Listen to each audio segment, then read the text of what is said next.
আগে থেকেই তাকে ক্রিকেট বিশেষজ্ঞরা তাকে নিয়ে অনেক আলোচনা এবং প্রেডিকশন করেছিলেন যে তিনি হয়তো ভারতের সুপারস্টার হতে পারবেন, তার মধ্যে সেই ক্ষমতা আছে। তো এখনও হয়তো তাকে সুপারস্টার বলা যায় না, কিন্তু তবুও তার সুপারস্টার হওয়ার জন্যে তিনি আজকের ম্যাচের দ্বারা তিনি হয়তো এক ধাপ আরও এগিয়ে গেলেন।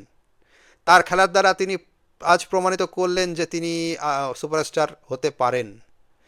এটি আর কেউ নয়, সেটি হচ্ছে আজকের ম্যাচের হিরো অভিষেক শর্মা, যার 135 রানের ইনিংসে এবং বোলিং করতে নেমে দুটি উইকেটের মধ্য দিয়ে তার জীবনের সেরা পারফরমেন্স তুলে ধরেছেন, এবং সেই তার পারফরমেন্সের মধ্য দিয়ে ইংল্যান্ড 150 রানে ঘরের মাটিতে হারায় ভারত।